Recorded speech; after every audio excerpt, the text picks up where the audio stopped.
Halo, selamat sore buat adik-adik yang sudah join. Kakak sapa dulu yang sudah masuk nih. Halo, selamat sore Keisha. Halo Keisha. Sore Kak. Sore. Tadi pretest bisa jawab berapa Keisha dari 8 soal? Enggak banyak. Enggak banyak. Gimana materi mutasi belum diulang lagi Keisha? Udah dikit Kak, cuma lupa gitu. Masih banyak yang kecolongan ya Keisha? Iya Kak. Oke, tryout kamu gimana Keisha? Coba kakak lihat. Tryoutnya yang minggu lalu, aman kah? Coba jeng jeng jeng jeng. Kesia Madria, betul? Sofia. Iya, Iya betul. udah ikut tryout. Kenapa Kesia? Tapi kemarinnya, Ujian praktek Kak. oh ujian praktek. Tapi biologinya aman ya sejauh ini ya. Sudah yang Iya Kak. ada di angka 600. Oke, tetap pertahankan ya. Kesia? Iya Kak. Oke, kakak sapa lagi adik Kalisa. Kalisa Atta. Sore. Sore Kak. Iya, Kalisa Atta tadi gimana pretestnya? Tadi kayaknya bener ya tadi ya jawabnya ya. Iya, Bener mungkin ya? juga itu Kak, apa namanya, untung. Oh, serius nebak-nebaknya? Ih, kok Enggak nebak? sih, ada beberapa yang nebak, ada yang Ada nggak ya? bisa juga. Ada yang udah yakin banget gitu ya, Kalisa? Iya. Iya, oke. Terus tryoutnya gimana, Kalisa? Aman nggak? Coba cari namanya dulu. Minggu kemarin nggak Mm-mm. ikut Kak, soalnya Kalisa, iya iya nih. masih ujian praktik Oh, juga. lagi pada ujian praktek ya. Tapi sejauh ini kakak lihat untuk biologinya aman ya, Kalisa ya? Insya Allah. Di skor 600, cuman pertama tuh yang di bawah 500 ya. Iya. Misalnya di atas 600 sampai 700. Oke, tetap pertahankan ya di angka itu untuk aman biologinya ya. Kalisa. Kakak sapa lagi adik Agnes Riberu. Halo Agnes. Halo Kak. Mana tadi pretestnya? Adakah kira-kira yang kamu mau nyatakan? Itu kayaknya Tadi gimana? masih ada yang rada-rada gitu sih Kak. Oke. Terus ada yang kayaknya kamu nembak? Aku justru kayak yakin jawabannya ini, tapi kayaknya salah deh. Oke. Entah udah lupa atau gimana. Oke, nanti kita pastikan lagi ya Agnes ya. Iya Terus Kak. tryout-nya gimana Agnes? Aman kah? Lancar, aman Kak. Lancar ya. Kalau Agnes mah kakak lihat aman itu nilainya. Iya. Naik. Kemarin sempat 900 ya? Ini turun lagi sedikit. Iya. Oke, tapi masih di angka untuk aman lah ya. Yang untuk Iya Kak. terus udah bisa ini berarti udah diulang-ulang. Nyaris kayaknya ada 70% ini ya. Amin Kak. Amin, oke. Nah, terus kakak sapa lagi adik Komang. Halo Komang Intan, sore. Iya, sore Kak. Iya, Komang tadi pretestnya bisa berapa itu? Nomor 1, kira-kira kenapa itu ada kewalahan kah menjawabnya, Komang? Masih banyak yang lupa juga? Nggak tahu Kak, tadi kayak Mm-mm. udah jawab Mm-mm. benar tapi kayaknya salah gitu. Iya, wah ini berarti nyaris udah review lagi nggak sih materi ini, Komang? Udah Kak. Belum? Udah ya? Oke, terus untuk tryout kamu, gimana ini? Ayo. Masih di bawah 500, ayo Komang, apa masalahnya nih kandalanya? Kayaknya di tryout yang udah sering muncul deh, bener nggak sih Komang? Iya, mungkin Mm-mm. kayak latihannya belum. Iya, latihannya kurang digaspol lagi, iya kan? Iya Kak. Ya, oke, semangat ya. Iya, makasih Kak. Ya, oke, kakak lanjut lagi. Untuk Komang kakak panggil Ervi. Halo Ervi. Sore Ervi. Tadi kamu keburu nggak pretestnya? Iya, keburu Kak, soalnya Buru. lupa semuanya. Jadi buru-buru juga jawabannya ya, Ervi. Jadi rubu-rubu jawabnya. Gimana itu? Terus belum direview lagi kah, Ervi? Belum. Belum. Terus tryout kamu gimana? Loh, kok angkanya begini? Ayo, gimana itu? Ya, masih banyak yang belum di-review, Kak. Iya, apa biologi digeser dulu kah reviewnya atau kayak gimana tuh, Ervi? Nah, banyak yang lupa. Banyak ya. Jadi sebenarnya menurut Ervi susah nggak sih biologi itu, Ervi? Gampang Kak kalau ingat. Iya. Dan masalahnya kalau memang udah nggak inget sama sekali ya udah ngeblank, nggak ada jawabannya. Benar nggak sih, Ervi? Iya kan? Ya itulah biologi. Oke, berarti kata kuncinya apa? Pahami konsepnya, terus diulang lagi. Itu aja sih. Bener nggak sih? Iya benar Kak. Semangat ya. Kakak sapa lagi, adik Abdullah Rehan ya. Bener kakak panggilnya? Ya Kak, Ya, Abdullah Rehan, lo pretestnya kenapa ini? Kamu buru-buru ngumpulin apa gimana itu? Atau nggak keburu? nggak tahu Kak, karena udah dipelajarin di sekolah, kayaknya Terus? terlalu Ya, tahunya salah semua. ya berlalu begitu aja. Padahal baru dipelajarin di sekolah ya. Iya Kak, Iya, waduh, gimana itu berarti? Pak mengalami penguapan semua, Rehan? Apa gimana itu? bisa jadi Kak. Bisa jadi ya. Oke. Terus punya catatannya nggak sih? Atau punya apa gitu? Ada catatannya? Ada Kak. Ada ya. Oke. Berarti nanti kamu buka lagi catatannya. Soalnya tryout kamu ada peningkatan nih ya. Rehan? Iya. Tryoutnya sudah di angka 600. Nah, ini kamu pertahankan. Nanti pertahankan lagi untuk tryout berikutnya ya. Oke? Ya Kak. Ya. Terus kakak sapa lagi, siapa nih ya? Zem. Abid. Halo Abid Ramzi. Abid Abdillah Fahrul Ramzi. Dengar suara kakak? Nggak? Ya, si Abid kayaknya lagi keliling-keliling keliling mana dia? Dia belum dengar suara kakak. Panggil dululah yang ada Wina. Halo Wina. Wina, selamat sore. Wina Nur Fauzia. Sore, Kak. Ya, gimana tadi pretestnya? Wina, ini masih ada berapa yang bolong-bolong nih? Iya, Kak. Ada yang bisa, ada yang enggak. Ada yang bisa, ada yang enggak. Oke, belum direview lagi? Iya, Kak, belum. Ya, terus tryout-nya kenapa tuh? Ayo, kok balik merah lagi? Kemarin udah aman tuh. Turun lagi tuh. Apakah ada materi yang belum? Masih kecolongan lagi? Ya. Banyak lu. Oke. Nanti tingkatin lagi ya di tryout berikutnya ya, Wina. Balikin lagi ke angka skor yang aman ya. Oke, baiklah adik-adik, itu tadi untuk pretest dan tryout kamu. Mudah-mudahan kamu ke depannya makin semangat ya, karena waktunya tinggal 5 minggu lagi ya. Oke, terus kita mau lihat nih materinya mengenai mutasi. Nah, kayaknya mutasi itu termasuk materi yang mudah ya. Kenapa? Karena kalau bilangin mutasi itu adalah intinya ada yang berubah. Nah, berarti proses perubahan. Nah, jadi kita lihat dulu deh, balik lagi apa sih sebenarnya definisi dari mutasi ini. Jadi kalau dibilang mutasi, adanya perubahan pada materi genetik.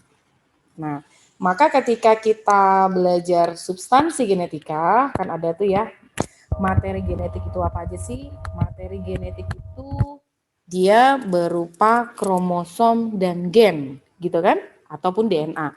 Nah, maka yang berubah pun itu terjadi pada ini. Perubahan materi genetik pada DNA dan kromosom. Nah, ini yang akan kita bahas. Gimana sih perubahan pada kedua ini dan apa dampaknya? Lalu, ini terjadinya secara random gitu. Jadi bukan dipilih ya, misalkan terjadi hanya pada sel ini, enggak. Jadi memang ya secara acak ya, kalau memang terjadinya perubahan pada sel tubuh ya di sel tubuh. Bisa juga nggak di sel gamet, bisa ya. Dan dia terjadi secara random dan ini bisa dapat diwariskan. Tapi bukan semuanya. Artinya kalau misalkan dia di sel perubahannya pada sel gamet karena ada peristiwa persilangan atau perkawinan, otomatis itu diwariskan, gitu kan? Dapat diwariskan ke generasi berikutnya. Nah, jadi yang mau kita bahas di mutasi ini adalah ini. Jadi ada perubahan dan perubahan itu lalu kakak mau tanya lagi nih. Kira-kira apa ya hubungan DNA dengan kromosom. Kan gitu ya. Nah, kalau kita pernah bahas juga dan juga harus ingat apa sih hubungan kromosom dengan DNA ataupun gen. Nah, kalau misalkan kakak gambar lagi kromosom.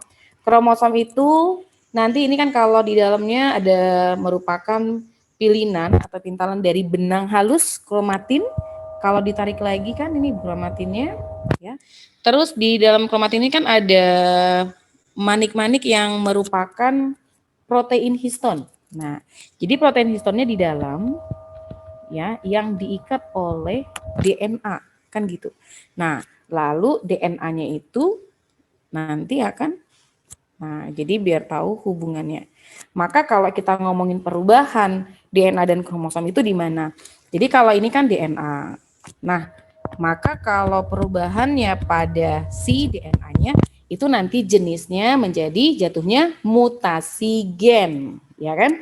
Kenapa mutasi gen? Karena basa-basa nitrogen pada DNA ini adalah merupakan gen, kan gitu ya kemarin tuh. Nah, jadi kalau DNA-nya berubah, basa-basi nitrogennya otomatis gen juga berubah, gitu kan? Nah, lalu habis itu kalau dipilih lagi, nah ini kalau gen nanti DNA ini akan berikatan dengan protein histon, kan gitu kan? Berarti protein histon ditambah DNA itu adalah dari kromatin, kan gitu. Kromatin itu adalah benang halus. Benang halus yang nanti akan terpintal atau memadat menjadi apa? Ini semuanya kromosom. Nah, jadi biar kebayang kalau perubahannya di mana. Nah, yang akan kita bahas kan perubahannya di DNA sama kromosom. Berarti di sini sama di sini. Nah, sehingga nanti terlihat mana yang lebih dapat mengubah fenotip. Nah, itu ada juga di pretest kamu kan? Nah, kita lihat apa sih yang menyebabkan perubahan pada materi genetik ini. Nah, itu disebutnya mutagen. Jadi kalau yang kita omong ini adalah perubahan itu disebabkan karena ada beberapa faktor.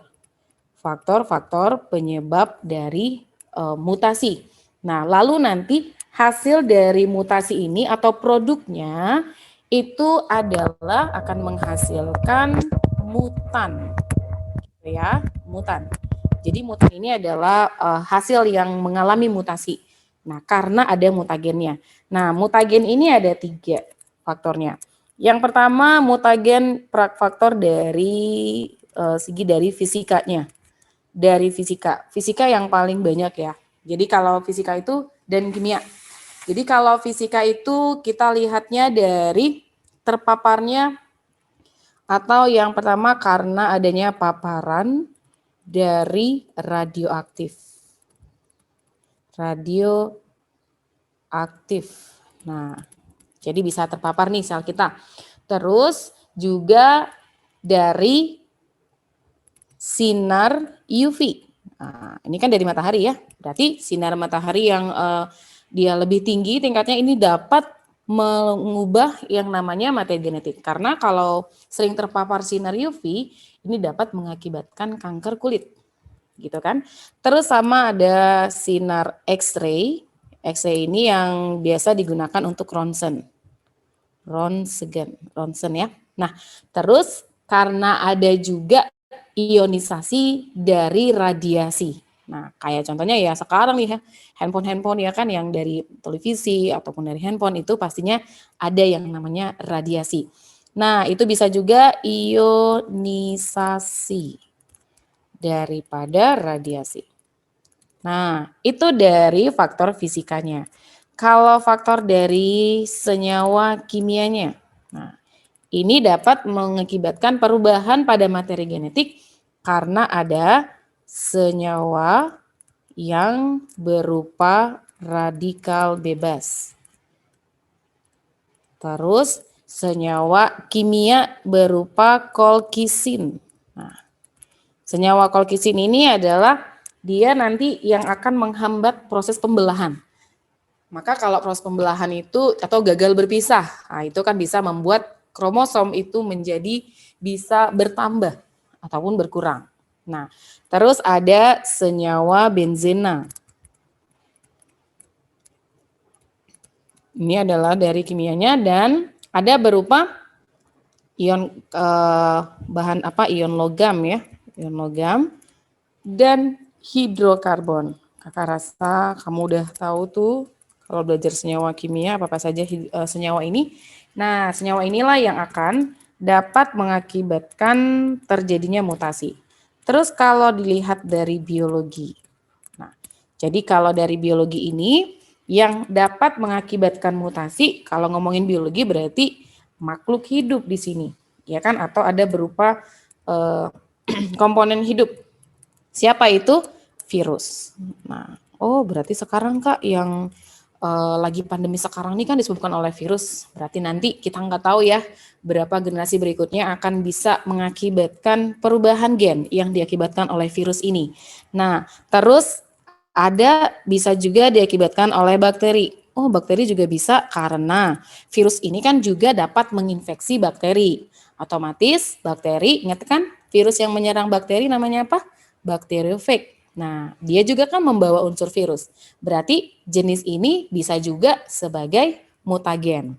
Terus ada lagi yang disebut dengan transposon. Kayaknya juga baru dengar ya. Transposon. Transposon ini, trans itu kan berarti pindah, dia ini merupakan gen yang dapat lompat. Wih, kok bisa lompat-lompat ya? Nah, inilah nanti yang akan mengakibatkan gen itu bisa berubah posisi. Nah, jadi yang tadi urutannya udah benar, kok bisa jadi acak? Nah, berarti karena ada gen berupa jenis transposon ini, ya, atau disebut jumping gen.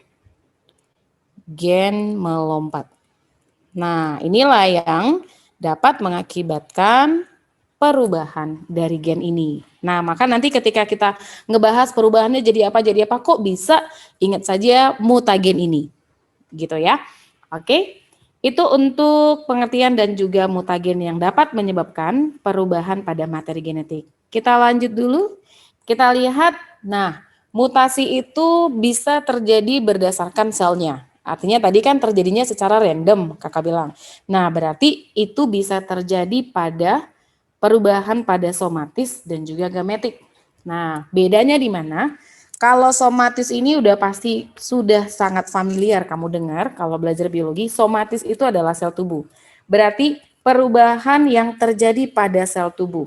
Dan kalau perubahan yang terjadi pada sel tubuh ini tidak bersifat hereditar atau hereditas. Artinya tidak dapat diturunkan atau diwariskan. Nah, sehingga perubahan pada sel tubuh, tes kamu nomor 1 udah kejawab ya. Ya, perubahan pada sel tubuh yang mana ini tidak bersifat diturunkan atau tidak bersifat menurun.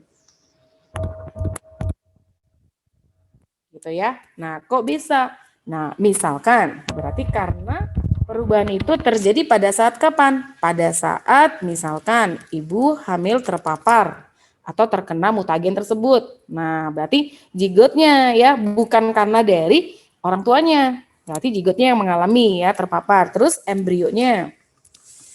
Atau bisa pada sel dewasa. Gitu. Nah, sehingga ini tidak bersifat diturunkan. Tapi yang bersifat diturunkan itu kalau perubahannya terjadi pada sel gamet. Jadi dari awalnya perubahan yang terjadi pada sel kelamin atau sel gonad. Kalau sel gonad ini udah berubah terus mengalami fertilisasi, otomatis menurunkan. Nah, gitu ya. Sehingga ini bersifat menurun. Maka pretest kamu untuk soal nomor 1 itu harusnya semua udah benar tuh. Sehingga katakan kan, pada sel tubuh itu tidak bersifat menurun. Sementara pada sel gonad itu bersifat menurun. Gitu kan? Nah, terus kita lihat lagi untuk faktor penyebabnya. Faktor penyebabnya maksudnya mutasi itu terjadinya seperti apa? Nah, apa memang secara tiba-tiba atau memang sengaja? Nah, itu bisa dua ya. Jadi faktor penyebabnya mutasi itu bisa terjadi secara spontan. Nah, kenapa? Kalau yang dibilang secara spontan itu karena penyebabnya ya, karena disebabkan oleh faktor alam. Artinya dari alam ini dapat juga mengakibatkan mutasi. Seperti apa? Tadi terpaparnya dari sinar UV ataupun radioaktif, gitu kan? Jadi karena secara langsung terpapar dari sinar UV dan radioaktif. Nah, ini kalau mutasi alami. Nah, lalu kalau mutasi buatan, dari katanya juga udah kelihatan bahwa emang sengaja diinduksi, ya berarti ada mutagen yang diberikan. Nah, ini karena disebabkan, berarti disengaja nih, disebabkan oleh usaha dari manusia. Nah, buat apa tujuannya? Jadi itu dia tujuannya untuk membuat seperti contohnya. Kenapa ada sekarang muncul buah ya ukurannya besar tapi tidak memiliki biji. Nah, itu salah satu emang sengaja dilakukan perubahannya. Nah, itu adalah hasil dari mutasi induksi atau buatan. Dan kalau kakak bilang catatan efek dari mutasi ini lebih dominan itu dia sifatnya merusak. Efek mutasi. Nah, kenapa? Karena yang namanya perubahan. Kalau yang namanya perubahan berarti ada yang ganti, gitu ya. Jadi efek mutasi itu dia secara dominan bersifat merusak. Nah, logikanya, misalkan ada gen A yang tadi secara normal mau membentuk kulit, pigmen kulit. Nah, tapi gen A ini jadi nggak kebentuk. Maka pigmen kulitnya pun jadi nggak terbentuk. Kenapa? Karena mungkin terdapat mutagen di dalam selnya. Nah, berarti ujung-ujungnya akan bersifat merusak. Tapi ada yang juga tadi bermanfaat. Bermanfaat itu berarti merupakan hasil dari mutasi buatan. Gitu ya. Oh, berarti sebenarnya kalau memang mau niat jahat, bisa aja sih ya Kak ya, berarti gen itu bisa dimutasikan. Nah, bisa jadi ya. Karena ini mutasi buatan. Nah, bisa dilakukan oleh manusia. Nah, jadi disebabkan usaha manusia dengan penggunaan dari bahan radioaktif. Gitu ya. Nah, itu tadi adalah berdasarkan faktor penyebabnya. Nah, itu tadi untuk mutasi berdasarkan jenis selnya dan faktor penyebabnya. Dan yang mau kita tekankan di sini adalah karena tadi definisi dari mutasi itu perubahannya terjadi pada materi genetik, sehingga kita lihat ada dua nih, ya berdasarkan materi genetiknya, mutasi yang terjadi pada gen dan mutasi kromosom. Nah, ini harus tahu bedanya. Kalau mutasi gen itu dia disebut juga sebagai mutasi titik atau point mutation. Terus kalau mutasi kromosom itu disebut abrasi. Abrasi mutation. Maksudnya apa? Abrasi itu kan berarti pengikisan, berarti bisa berubah dari mana dilihatnya. Nah, jadi kalau mutasi gen, kalau dibilang mutasi gen berarti apa di situ yang berubah adalah di sini merupakan perubahan dari susunan molekul. Nah, pada siapa? Pada DNA. Nah, jadi terus pada DNA yang kayak gimana tuh? Nah, dilihat di sini adalah yang berubah merupakan susunan dari urutan basa nitrogennya. Nah, susunan dari atau urutan basa nitrogen. Tuh, kita ungkit lagi yang namanya basa nitrogen ya. Pada nukleotida. Pada nukleotida. Aduh, yang mana tuh Kak ya nukleotida? Udah lupa lagi tuh. Basa nitrogen yang mana lagi? Nah, berarti kalau kegambarkan DNA lagi. Berarti yang berubahnya di mana? Ini adalah DNA. Terus basa nitrogennya nanti yang berubah itu di sini. Ini kan basa nitrogen berpasangan di sini. Jadi biar paham ya. Nah, jadi kalau pada DNA ini kan ada pasangannya. Terus yang kamu ingat adalah kalau pada DNA pasangan basa nitrogen itu kan adalah purin berpasangan dengan pirimidin. Kan gitu tuh. Ya, itu normalnya. Tapi nanti bisa terjadi pasangannya menjadi purin jadi berpasangan dengan purin. Nah, itu nggak bisa. Ya kan? Terus ada lagi pirimidin berpasangan dengan pirimidin. Nah, kalau balik lagi ngebahas purin atau basa nitrogen. Purin itu basa nitrogennya apa? Dan pirimidin. Ayo. Gimana nih? Purin apa pasangannya? Basa nitrogennya? Halo. Masih dengar suara kakak di sana semuanya? Masih ya? Masih kedengaran nggak di sana? Halo, halo, halo. Tidak ada jawabannya. Dilanjut nggak nih? Masih Kak. Masih dong ya. Kalau purin itu basa nitrogennya apa ya? Kalau basa nitrogennya itu adalah adenin sama guanin. Iya ya. Adenin sama guanin. Kak, kok bisa ya dia berpasangan? Kalau balik lagi, lihat lagi catatannya, kalau purin itu punya struktur atau molekul yang punya 2 cincin. Kan gini dia ya. Nah, berarti sama nih. Adenin punya 2 cincin, guanin juga punya. Pirimidin, siapa basa nitrogen ya? Pirimidin itu sitosin dengan timin. Itu kan pasangannya. Nah, ini dia punya apa? Satu strukturnya memiliki satu struktur cincin, sehingga mereka disebut sejenis. Nah, tapi kalau pada DNA ini nggak boleh berpasangan. Kenapa? Karena molekulnya ini mempengaruhi. Kalau purin itu kan strukturnya karena 2 cincin kan lebih besar. Otomatis jaraknya juga nanti mempengaruhi. Maka dibuatlah pasangan untuk DNA normal itu purin dengan pirimidin. Kan gitu ya.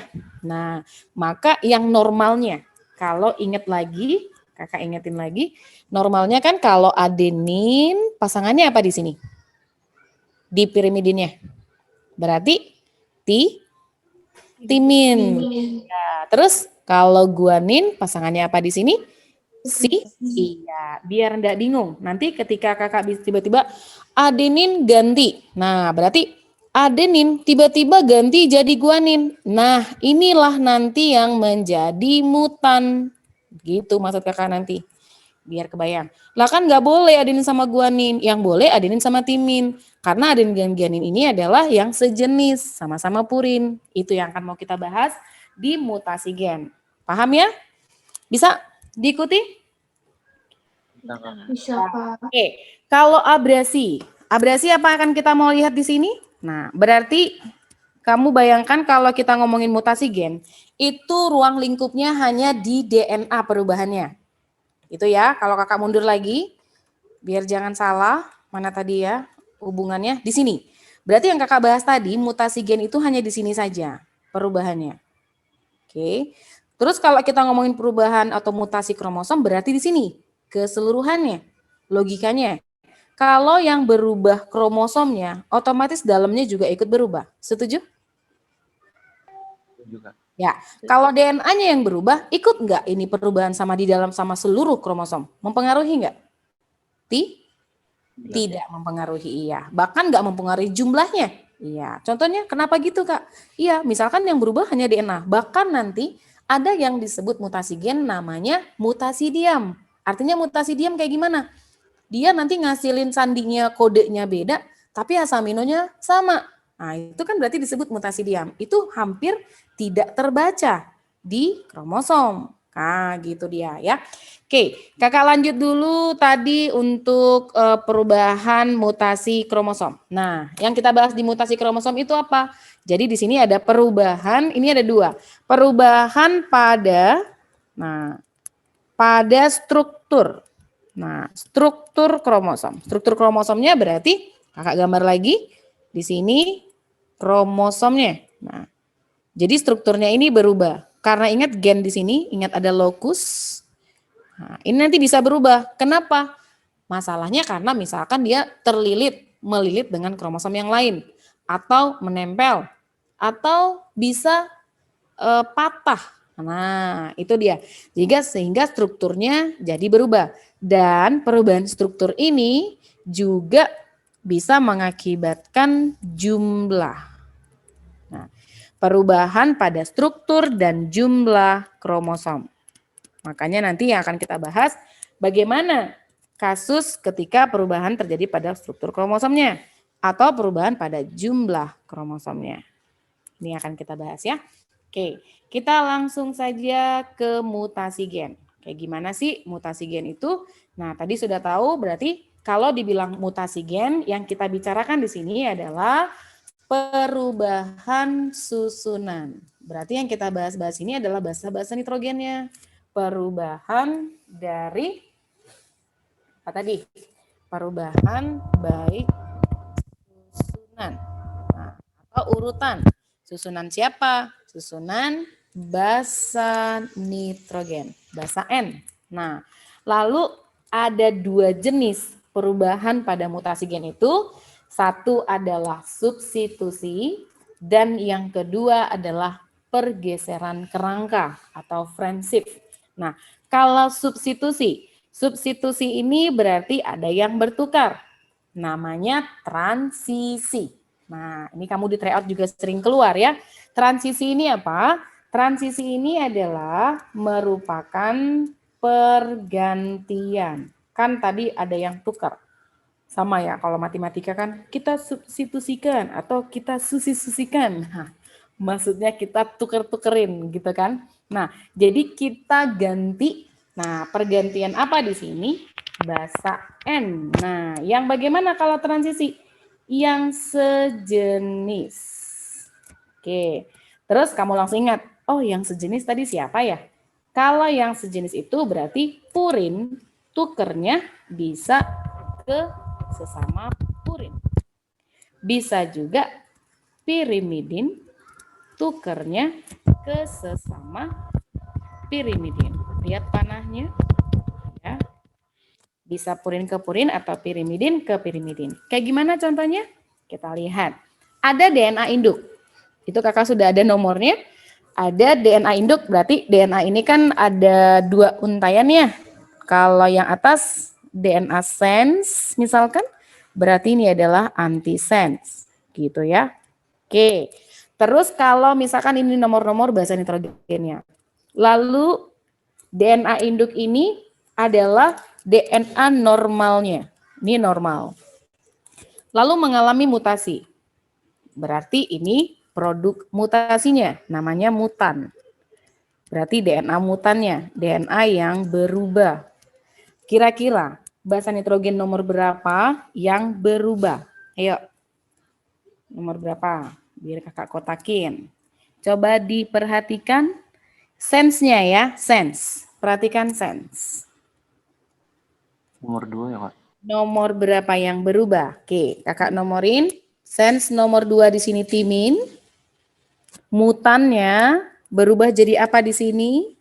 Sitosin. Berubah ya. Berarti timin dengan sitosin itu satu jenis basa nitrogen apa? Purin atau pirimidin? Pirimidin. Oke ya. Jadi kalau purin itu kan ingat lagi adenin ke guanin. Itu tadi. Sitosin, timin. Kak di situ S sama aja ya. Harusnya sih C harusnya. Terus ada lagi nggak yang berubah? Coba kita lihat. Kalau S sama semuanya sudah sama? Ada yang berubah nggak? Nomor 7. Nomor 7. Iya, nomor 7 Kak. Sitosin. Jadi apa di situ? Jadi timin. Iya. Juga mengalami apa? Transisi. Ya, Kak, apakah harus pirimidin? Kebetulan di soalnya ini ya. Misalkan kalau kakak ganti, misalkan nomor 5 ya. T-nya kakak ganti di sini jadi A. Nah, ini juga disebut apa? Disebut transisi nggak? Adik-adik.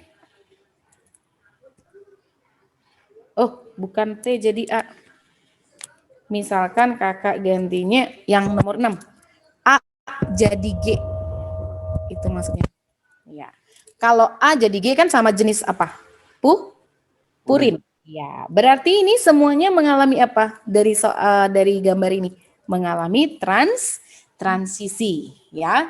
Jadi bisa bertukarnya antara purin ke purin, bisa pirimidin dan ke pirimidin. Intinya yang mana? Kamu ingat basa nitrogen yang sejenis itu. Terus kalau substitusi dalam bentuk transversi. Kalau transversi berarti kebalikan transisi. Pergantian basa nitrogen yang bagaimana? Basa nitrogen yang tidak sejenis. Yang mana itu yang tidak sejenis? Adalah dari purin ke mana? Ke pirimidin. Nah, terus masalahnya begini. Kak, bukannya tadi normalnya purin ke pirimidin juga untuk DNA? Iya, cuman kalau dari DNA normalnya begini, ada tampilannya, ya nggak mesti diubah juga ya kan? Dan ini tadi normal. Nah, ini normal nih. Terus kita lihat mutannya. Kira-kira mana yang mengalami transversi? Biar kakak kotakin. Ayo, nomor basa nitrogen apa? Ini DNA mutan, sama bawahnya. DNA mutan. Nomor 2 Kak. DNA mutan. Nomor berapa? Nomor 2. Nomor 2, timin jadi adenin. Iya, gitu ya. Kak, bukannya itu memang pasangannya? Loh, kan pasangannya di sini, disens sama antisensnya nih, tapi nggak mengubah juga. Ya kan? Nah, jadi bentar ya. Nah,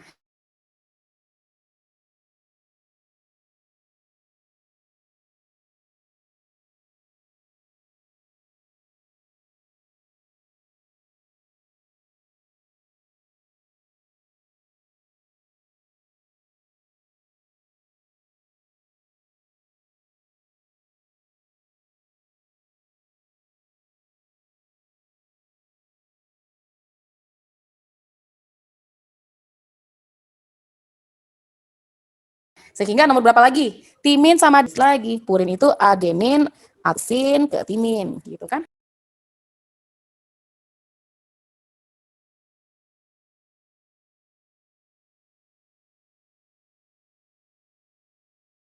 Halo, keputus ya tadi. Suara kakak udah kedengaran lagi? Udah Kak. Udah. Tadi transversi nomor 2, terus nomor berapa lagi? Nomor 3. Nomor 3. Nomor 3 lihat di sini guanin. Tuker jadi berapa? Jadi apa? Sitosin. Ada lagi nggak? 7. Nomor berapa? Nomor 7. Sitosin jadi guanin. Oke, paham ya? Kapan terjadi transisi dan transversi? Intinya adalah kalau transisi pergantian pada basa nitrogen yang sejenis, sementara kalau yang transversi tidak sejenis. Gitu. Paham? Bisa diikuti? Ada yang mau bertanya?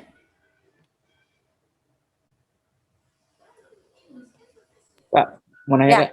Hmm. Yang transisi tadi itu kok yang satu berubah, pasangannya ikut berubah juga ya Kak? Yang mana ya? Yang di sini ya?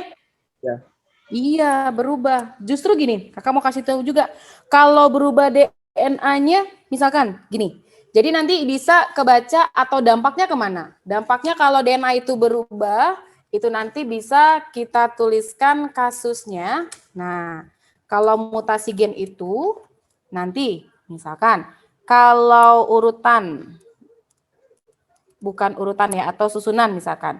Urutan basa nitrogennya DNA itu berubah, nanti ke arah mana ini perubahnya? Bahkan nanti bisa mengalami perubahan mRNA. Setuju nggak? Bisa berubah nggak nanti? Ini kan kita masih ngomongin DNA. Terus ingat ketika sintesa protein. Sintesa protein kan ngambil basa nitrogen dari DNA. Betul nggak? Betul? Halo? Iya, berarti kalau berubah DNA-nya, berarti yang tercetak nanti si mRNA juga ikut berubah. Lalu kalau si mRNA berubah, maka akan mengalami perubahan apa? Salah juga nanti kode perubahan apa? Kode dari asam aminonya. Iya enggak? Iya. Berubah juga nggak? Iya. Terus apalagi dampaknya? Nah, berarti kesalahan perubahan apa juga? Perubahan jenis apanya? Asam aminonya kalau berubah, berarti perubahan jenis protein. Betul. Iya. Kesini dampaknya. Wah, bahaya juga ya, Kak. Iya dong.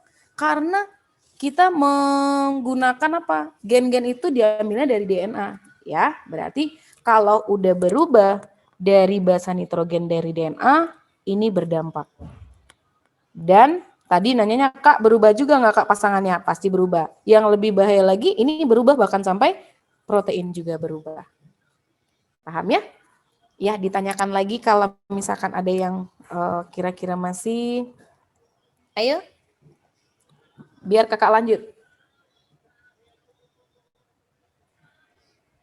Kakak bisa lanjut? Bisa diikuti? Lanjut, Kak. Ya. Aman. Sebenarnya ini gampang, cuman apa? Diulang lagi, dibuka lagi, ya. Jangan dibiarkan dia terkubur, iya kan? Oke, kita lanjut. Tadi sudah tahu substitusi. Lalu masih di mutasi gen. Mutasi gen tadi kan Kakak bilang ada 2, bisa terjadi secara substitusi. Substitusi itu hanya pergantian pasangan. Berarti nggak ngaruh susunannya. Nah, kalau ini pergeseran kerangka. Kalau dibilang pergeseran kerangka itu ada 2. Ada insersi sama insersi atau adisi. Pergeseran kerangka itu kayak gimana, Kak? Kamu bisa bayangkan polanya kayak misalkan kita lagi ngantri. Misalkan beli makanan nih, ngantri di itu terus tiba-tiba ada yang nisip ke depan kita. Wah, kesal nggak sih? Otomatis kita mundur dong. Betul nggak? Iya kan? Otomatis susunannya jadi bergeser. Nah, atau misalkan nggak sabaran nih antrinya, 2 orang, aduh lama banget. Nah, terakhir dia mundur, dia kabur. Kita maju nggak? Benar nggak? Betul? Jadi polanya kayak gitu. Itu namanya pergeseran kerangka. Kalau insersi atau adisi di sini adanya penyisipan. Kalau penyisipan ada yang nyisip. Wah, penyisipan daripada basa nitrogen. Penyisipan 1 atau lebih. Nah, berarti nyisip itu bisa 1 atau lebih. Basa nitrogen. Nah, jadi ingat kalau kita masih ngomongin basa nitrogen itu masih mutasi gen. Ya. Lalu di sini ada DNA normalnya. Lihat lagi. Coba lihat di basa nitrogen nomor berapa yang mengalami insersi atau adisi. Udah ada nomornya sebenarnya ya.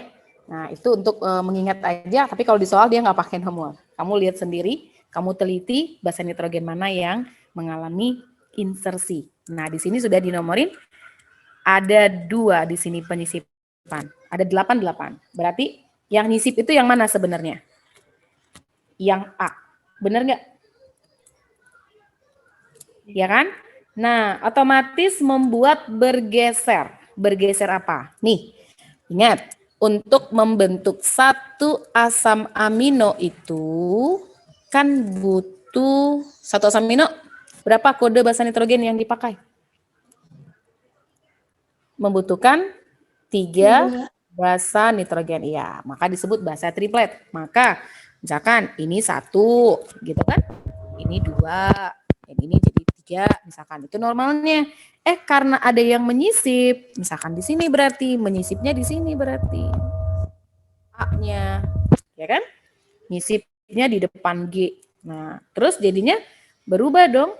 Ini masih normal, ini masih normal. Nah, dia merubah basa atau kodenya.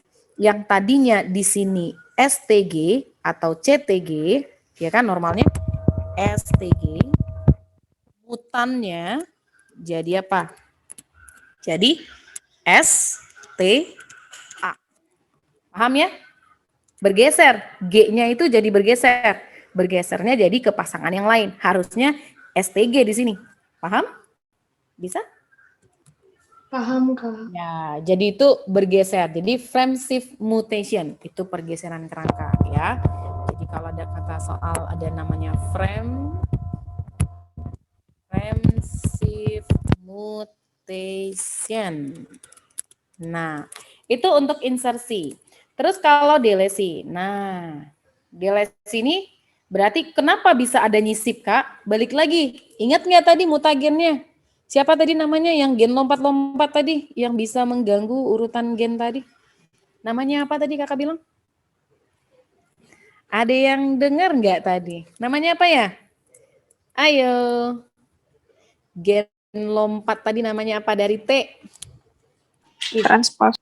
Iya. Transposon ya. Transposon ini nih yang bisa kabur, bisa menghilang, bisa nyisip. Nah, ini sangat mengganggu ya. Coba lihat di DNA induk normalnya. Tetap kita lihat mutannya. Nah, kalau mutan berarti efeknya. Nah, coba kalau mutannya di sini nomor berapa yang hilang dari DNA normalnya? Nomor berapa yang hilang? Ini normal ya. Terus lihat di situ. Nah, kebetulan ditaruhnya yang hilang nomor paling akhir. 9. Kosong di sini kan? Nah, itu delesi. Nah, ini juga bisa mempengaruhi karena kebetulan di ujung, misalkan, kalau misalkan kakak buat delesinya adalah di nomor 4. Ini delesi. Kayak gimana urutannya? Kira-kira jadi bergeser enggak? Jadinya apa? Kalau ini yang hilang, soal kakak ganti. Ayo. Ini S, T, G tetap. Kan 3 tuh. G-nya hilang. Jadi apa? Jadi T, A, S. Iya. Terus ini jadi apa? TG. Iya. Kalau TG2 gini bisa nggak jadi asamino? Bisa ngebentuk asaminonya? Nggak bisa. Gitu ya. Nah, otomatis di ujungnya pasti ada sisa begini. Nah, berarti tadi kalau insersi juga gitu ya, Kak? Bisa lebih. Ini, misalkan tadi ini paling ujung, ini nggak bakalan kebaca. Gitu. Paham insersi dengan delesi? Dan itu merupakan pergeseran kerangka pada mutasi gen. Paham ya? Halo? Paham, Kak. Berarti yang kamu pahami di mutasi gen itu ada 2, bisa terjadi secara substitusi, jangan kebalik. Kalau substitusi berarti terjadi secara transisi dan transversi. Kalau mutasi gen secara pergeseran kerangka karena ada delesi dan insersi. Bisa ya. Terus kita lanjut. Nah, itu tadi yang Kak bilang, kalau dari proses ini transisi dan transversi itu ada 3 jenis. Mutasi, substitusi di sini. Nah, ada yang disebut tadi mutasi diam. Nah, mutasi diam itu atau disebut dengan silent mutation. Kayak gimana tuh? Silent mutation. Nah, kakak buat contohnya. Kakak buatlah misalkan DNA induk. DNA induknya ini di sini normal. Ya, DNA induk normal itu kakak buatnya nggak usah banyak-banyak. Ya nggak bingung, yang langsung berubahnya aja.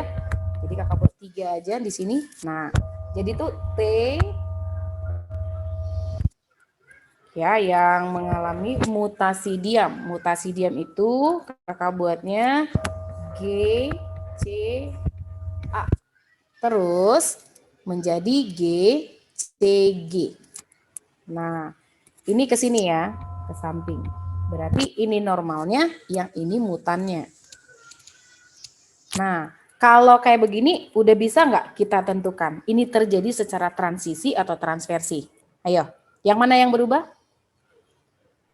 Yang mana yang A jadi G? Kalau A jadi G, itu transisi atau transversi? Ayo, langsung kamu ingat? Transisi. Transisi, karena A sama G satu jenis basa purin. Nah, terus tadi kan kakak bilang berdampak ke mRNA-nya. Nah, jadi misalkan mRNA-nya ini GCA itu adalah mRNA-nya. Coba gimana mRNA-nya? RNA diubah. Berarti pakai yang di atas. G jadi apa? Ayo, seperti biasa. C, terus G, U. Itu kan normalnya. Nah, terus mutannya jadi apa? C, G, apa? C, G, C. Nah, itu mutannya. Maka asam amino nih. Ini tadi yang kamu bilang dampak ke sininya. Nah, asam aminonya di sini, kalau GCU itu adalah asam amino jenis arginin. Arginin. Nah, ini juga ternyata jenis arginin juga. Oh, bisa gitu ya. Nah, itu yang disebut dengan mutasi diam. Beda kodenya, tapi asam aminonya sama. Jadi nggak masalah. Betul nggak? Kak, kok bisa tiba begini? Gimana ceritanya? Kakak sengaja tampilkan ada tabel codon. Masih ingat tabel codon ini? Ya kan? Jadi tabel codon ini, satu asam amino bisa memiliki 4 kode atau lebih. Coba kamu lihat arginin tadi. Arginin tadi masih ingat nggak kodenya apa tadi? Yang ini kan tadi CGU. Ini kan normalnya. Betul? Betul. Mutannya mana? Mutannya CGC. Iya. Beda kodenya. Tapi asam amino yang dibentuk sama nggak? Sama. Oke. Berarti kalau mutasi diam, beda kode, asam amino sama. Itu istilahnya. Maka kalau kakak lihat, nah kalau leusin, lihat leusin, banyak banget kodenya. Dari sini kemari leusin. Masih ingat ya? Asam amino itu jenisnya ada 20 jenisnya. Kodenya yang banyak ini. Kok bisa banyak begini? Bisa terbentuk. Tadi ingat, untuk membentuk asam amino itu kan basa nitrogen itu ada berapa jenisnya? Basa nitrogen itu kan ada 4 macam. Untuk membentuk satu asam amino kan butuh 3 basa nitrogen. Maka 4 pangkat 3. Jadi berapa kodenya? 4 pangkat 3 berapa? Ayo. 4 pangkat 3. 64 kode. Nah, dari 64 kode ini, dia mengkodekan 20 jenis asam amino. Iya kan? Betul? Betul nggak? 20 kode. Nah, di sini yang kamu ingat, Kak, tabel ini perlu dihafalin nggak, Kak? Soalnya yang lainnya aku juga belum hafal, gimana mau ngapalin ini? Nah, jadi ini biasanya kalau di soal dikasih tahu kodenya. Terus yang kamu ingat itu adalah stop codon dengan start codon. Stop codon ada siapa?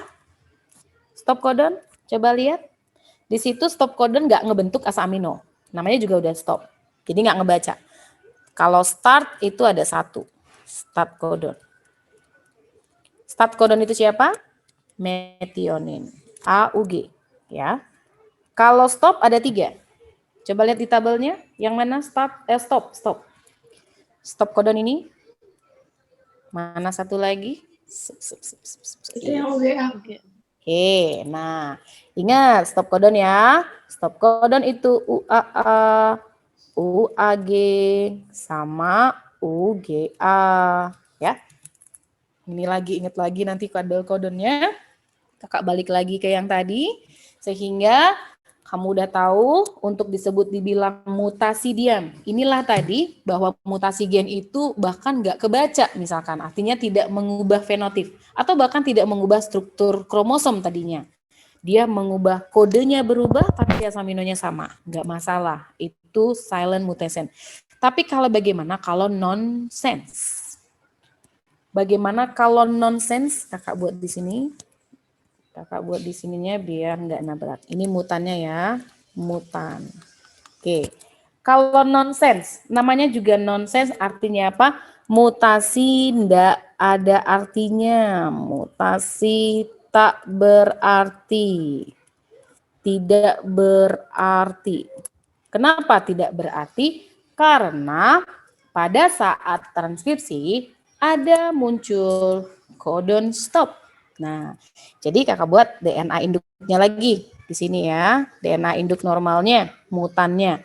Nah, lalu di sini TTC, terus sama ATC. Bacanya dari sini kemari. Yang ini udah beda ya, kakak batasi biar nggak bingung. Oke. Nah, ini tadi masih DNA normal induk. mana yang berubah sehingga mRNA-nya pun nanti berubah. Ini mengalami apa dulu? Transisi atau transversi? Transversi. Transversi. Yang mana dari mana? Transversinya dari timin ke A. Oke, mengalami transversi. Bagaimana mRNA-nya? Jadinya, kalau normalnya harusnya apa nih? T jadi apa? A, G. Terus ternyata menjadi apa? U, A, G. Iya. Tadi UAG itu merupakan apa? Stop codon, iya, atau codon stop. Yang harusnya apa ini jenisnya? Misalkan ini jenisnya asam aminonya lisin yang seharusnya. Nah, jadi karena adanya stop codon ini membuat si protein itu atau membuat polipeptida yang dibentuk atau asam aminonya menjadi pendek. Otomatis kalau polipeptidanya pendek, ya proteinnya jadi tidak berfungsi atau tidak terbentuk. Itulah maksud dari mutasi tidak berarti. Nah, atau boleh kakak gambarkan misalkan kayak ada seharusnya 3 basa nitrogen. Misalkan kakak buat di sini, misalkan ada 3 atau 4 deh. Nah, kita buat di sini adalah ATC-nya. Misalkan ini GTA, terus CTC, CCA. Misalkan, itu DNA mutannya. Nah, ini mutan, udah mengalami mutan. Otomatis mRNA-nya. Ayo, mRNA-nya apa? G ini jadi apa? C, A, U. Terus, ini apa tadi? U, A, G. Oke. Sampai di sini udah stop. Lah ini gimana? Nggak lanjut. Paham? Paham, Kak. Ya. Itu untuk mutasi tidak berarti. Ya, hapus di sini. Soalnya ada satu lagi. Mutasi apa ya? Ada yang masih ingat nggak? Ada silent mutation, ada nonsense, sama satu lagi. Missense. Nah, kalau udah bilang missense, sama lah ya. Kalau dibilang miskomunikasi, wah ini bisa amburadul nih, ya kan? Nah, bisa kacau ya. Artinya apa ini? Mutasi yang bagaimana? Salah artinya. Loh, kok bisa salah arti, salah baca? Kenapa? Ya udah kesalahan dari DNA-nya. Nah, DNA induknya ini kakak buat sama kesininya, ini mutannya. Jadi di sini misalkan di sini adalah dia CTT menjadi CAT. Kira-kira transisi atau transversi? Transversi. T ke A. Ya. Transversi. Maka berubah menjadi apa di sini? Kodenya. C itu jadi G, AA, terus ini menjadi G, UA. Oke. Nah, ini kalau GAA, asam aminonya. Asam aminonya adalah glutamat yang seharusnya, tapi yang dibaca menjadi asam amino yang beda. Namanya valin. Dan ini berdampak pada pembentukan eritrosit. Jadi kenapa eritrosit itu yang tadinya bikonkav begini bulat, nah itu jadi begini. Namanya apa ya? Sabit. Iya, sekle atau sel sabit. Nah, disebut sikle sel anemia. Ya, sel sabit. Nah, jadi membuat apanya Kak kok bisa jadi bentuk sabit begitu? Ya ini, glutamat ini adalah asam amino untuk pembentukan hemoglobin. Nah, hemoglobin normal. Tapi karena yang bacanya valin, jadi membuat hemoglobin yang berbentuk S. Gitu ya. Nah, ini adalah merupakan dampak dari transversi. Nah, berarti transversi itu bisa dua kemungkinan, bisa membuat protein tadi tidak berfungsi, artinya tidak terbentuk optimal, atau bahkan bisa mengubah asam amino yang normalnya jadi asam amino yang enggak jadi beda fungsinya, bahkan sangat berfatal seperti ini. Gitu ya. Itu untuk mutasi. Kalau mutasi diam berarti memang enggak masalah ya, Kak. Iya, ini berarti hanya sebagian besar saja. Kenapa? Karena transisi. Transisi itu ya kebetulan memang basa pasangannya di sini sejenis, ya basa nitrogennya juga asam aminonya juga kebetulan sama. Ini enggak ada pengaruh nih. Tetap proteinnya sama gitu. Bisa diikuti? Halo? Bisa, Kak. Kita lanjut. Nah, kalau kayak gini jawabannya apa? Udah bisa cepat nih. Mutasi yang terjadi pada potongan DNA. Ini apa nih? DNA mutannya. Transversi ya. Ya, terjadi yang mana aja berubahnya? Ini kayaknya semua berubah ya? Benar nggak sih? Iya. Betul? Iya, waduh ini tadi aja kita ngomongnya cuma satu yang berubah. Wah ini semua nih. A berubah jadi apa? T, ya kan? Ini juga balik, T balik lagi jadi A, ya kan? Terus S berubah menjadi G. Wah ini semuanya perubahan pada basa nitrogen yang tidak sejenis. Disebut transversi. Aman ya? Bisa ini?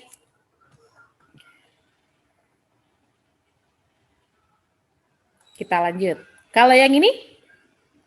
Tadi di pretest kamu ada? Transversi.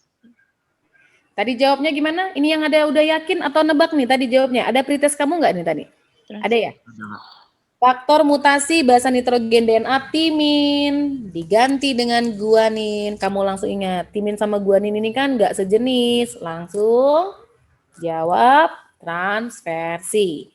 Gampang ya. Kalau udah paham, biologi itu nggak sampai 5 detik juga udah bisa dijawab. Ya.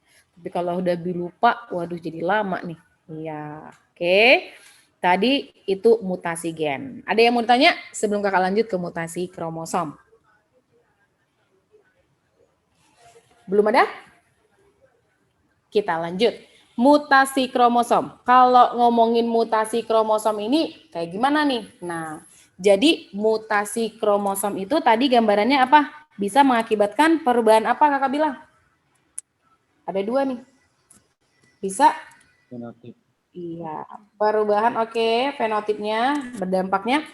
Perubahan pada apanya tadi bisa kakak bilang? Strukturnya atau strukturalnya. Nah, terus bisa juga perubahan pada apanya? Jumlah. Perubahan pada jumlah. Oke. Nah, karena perubahan struktural pas sama jumlahnya, sehingga mutasi kromosom ini bisa berdampak perubahan yang bisa mengakibatkan perubahan pada fenotip. Nah, apa itu fenotip? Balik lagi, secara genetika ada genotip dan fenotip. Jadi kalau genotip itu berasal dari kata gen, itu kan nggak kelihatan. Nah, jadi itu mutasi gen, tidak tampak. Dan biasanya kalau yang berubah itu paling gangguannya misalkan kayak metabolisme tubuh, gitu kan, kayak fungsi-fungsi karena proteinnya yang terganggu. Tapi kalau kromosom ini yang berubah, berarti apalagi jumlahnya juga dia berubah, itu bisa berkurang ataupun bertambah, otomatis membuat perubahan fenotip. Maksudnya fenotip terlihat secara kasat mata. Nah, seperti apa? Kayak sindrom. Nah, itu langsung kelihatan secara apa? Fenotipnya. Gitu ya. Oke, lalu kita melihat perubahan struktural sama perubahan jumlahnya. Kenapa ini bisa? Khusus untuk perubahan jumlah. Nah, perubahan jumlah ini diakibatkan karena kesalahan pada saat pembelahan meiosis. Nah, balik lagi, loh kok bisa meiosisnya? Kok nggak normal? Ingat lagi karena ada mutagennya.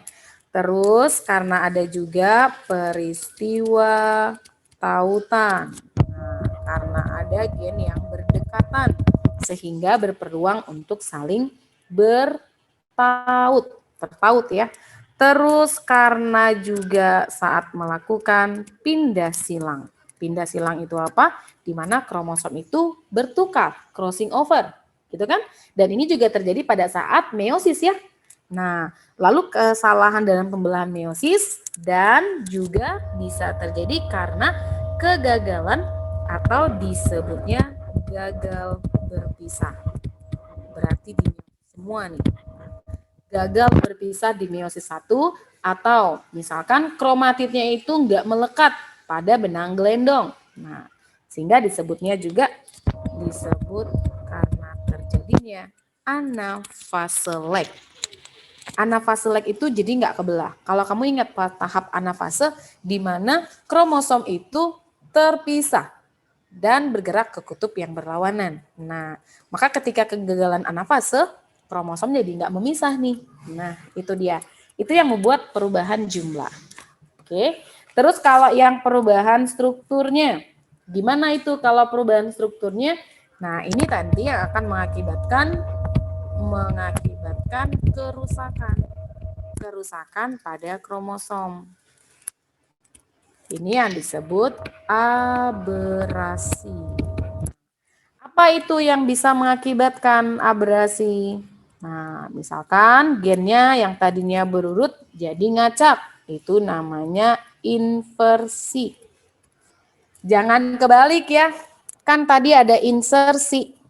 Nah, ini hampir mirip-mirip nih. Insersi, inversi. Nah, insersi itu tadi dimutasi gen. Kalau inversi, mutasi kromosom. Nah, itu udah beda. Ya. Terus ada duplikasi. Terus ada delesi. Nah, di mutasi gen juga ada delesi. Ya. Terus tapi delesi apa? Basa nitrogen. Kalau ini segmen kromosomnya yang deles atau delete. Nah, terus ada yang pindah. Translokasi. Terus ada dua lagi. Ada yang namanya isokromosom dan katenasi. Nah, ini dia yang merupakan perubahan strukturalnya. Oke, coba kita lihat untuk, jadi ada coretan begini. Untuk bisa menjawab ini, kita boleh lihat tampilannya. Nah, ini contohnya. Jadi kalau misalkan perubahan struktural itu, ini karena ada kromosomnya, ini patah. Ketika dia patah, ternyata jadi berpasangan atau melilit pada kromosom yang bukan homolognya. Ini contohnya kayak gini ya. Otomatis gen yang di sini pindah kemari dong. Iya. Gitu ya. Kita lihat di sini. Di sini judulnya kelainan struktur. Ya, kelainan struktur. Yang pertama, tadi ada inversi Kakak bilang. Inversi itu ada dua jenis. Jadi apa maksud dari inversi? Kalau inversi itu berarti di sini ada perubahan letak gennya. Jadi perubahan dari letak gen. Gennya berubah. Kenapa? Akibat kromosomnya mungkin terpilih. Gitu ya kan? Terpilih dari kromosomnya terpilih pada saat meiosis 1. Nah, terus ada dua nih. Gimana Kak bacanya? Ini kromosom normal. Bagaimana mutannya? Nah, lihat kromosom. Titik yang di sini masih ingat namanya siapa? Yang menghubungkan dua lengan kromosom? Ayo. Sen? Ayo. Namanya apa? Iya, sentromer ya. Jangan ketukar. Kalau sentrosom itu organela yang nanti buat pembelahan sel. Nanti membelah jadi sentriol ya. Jadi jangan ketukar. Sentromer itu yang menghubungkan dua lengan kromosom. Oke. Ini ada dua jenis inversi. Ini tadi perhatikan ini normalnya. Ini semuanya gennya masih tersusun rapi nih. A, B, C, D ini gen ya. Kromosom ini apaan sih Kak? Segmen-segmen kromosom. Satu ini disebut lokus dan ini gennya. di mana gen berada di dalam lokus, yaitu dalam kromosom. Ya. Nah, berarti gen-gen A, B, C ini masih berurutan di sini. Contohnya kayak gimana? Misalkan gen A ini membawa warna kulit, gen B misalkan ukuran tubuh, gen C misalkan bentuk rambut, kan gitu ya. Ternyata mutannya jadi ngacak begini. Nah, terus bedanya dengan yang gambar B. Jadi kalau perubahannya hanya di satu lengan, itu disebut inversi parasentris. Ini pernah keluar di soal simak. Ya, parasentris. Nah, dia satu lengan, di sini aja yang berubahnya. Di sininya enggak. Gitu. Kalau yang perubahannya di dua lengannya, di sini berubah, di sini juga berubah. Nah, ini namanya perisentris. Bisa dipahami? Halo? Masih jelas suara kakak di sana? Halo? Bisa, Kak. Boleh diulang? Jelas. Bisa, Kak. Nah, terus setelah inversi tadi udah tahu perubahan letak, gennya berubah, jadi ngacak. Terus kalau ini duplikasi, gimana? Kalau dibilang duplikasi, berarti ada yang terduplikat. Nah, di mana di sini terjadi apa?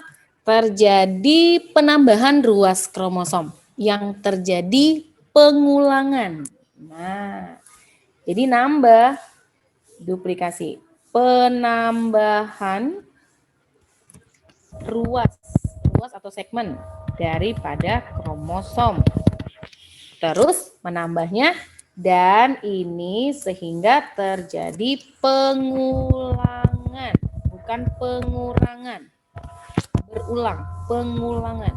Nah, terus sehingga karena terjadi pengulangannya, mutan kromosomnya menjadi lebih panjang. Itu adalah duplikasi. Coba lihat, ini adalah kromosom normalnya, lalu ini adalah mutannya. Nah, di mana yang mengalami duplikasi? Gen A-nya masih sama, B-nya masih sama. Loh Kak, gambarnya kok begitu? Iya, itu kan cuman versi model kromosomnya aja. Coba lihat mana yang mengalami duplikasi. Gen FG ini terjadi secara berulang. Paham ya? Bisa duplikasi?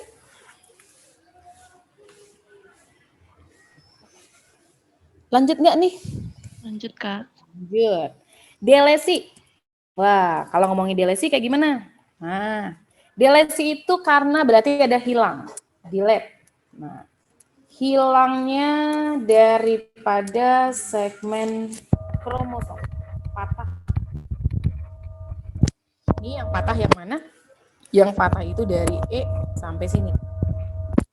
Ini dia. Jadi lepas ya. Ininya patah, jadi ini yang sisa. Nah, inilah kromosom yang ada. A, B, F, G. Yang mana yang hilang? Yang ini. Nah, ini adalah mengalami delesi. Jadi tadinya ini adalah kromosom normal dan ini menjadi mutan. Oke, terus itu delesi. Lanjut ada translokasi. Kalau translokasi itu kayak gimana? Translokasi ini kalau dikatakan trans berarti ada yang pindah, lokusnya pindah, dan ini perpindahan segmen kromosom. Perpindahan ya segmen kromosom. Dan ini terjadi pada kromosom yang tidak homolog atau non-homolog. Kayak gimana itu non-homolog? Non-homolog itu adalah bentuk dan ukurannya nggak sama.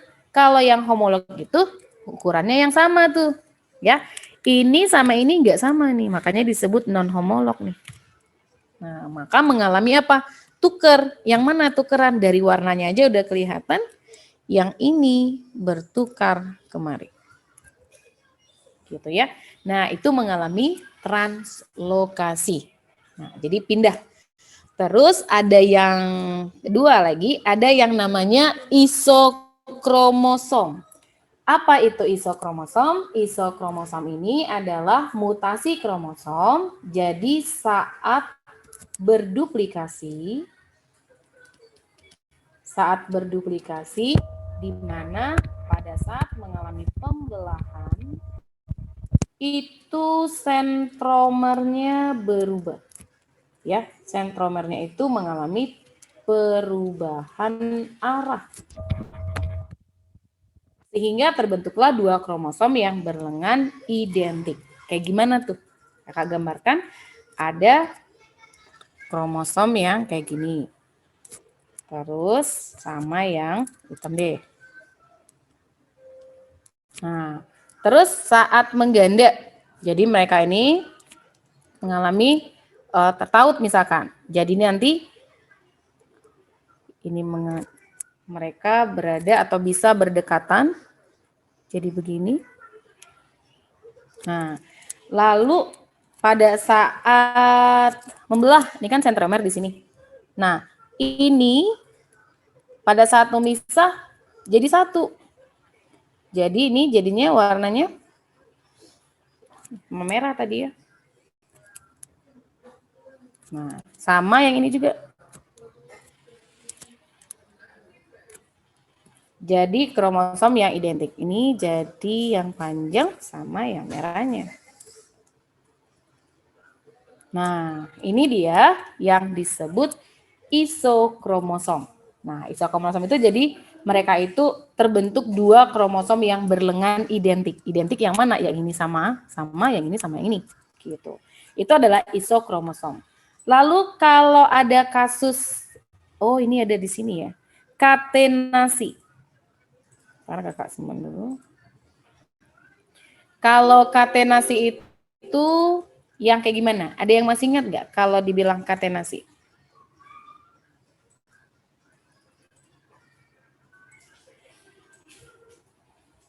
Halo, suara kakak masih kedengeran. Share screen-nya muncul nggak?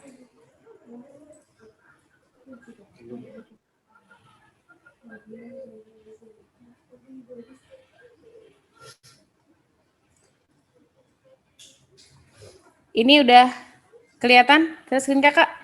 Halo? Kelihatan, Kak. Oke. Kakak buat dulu tadi.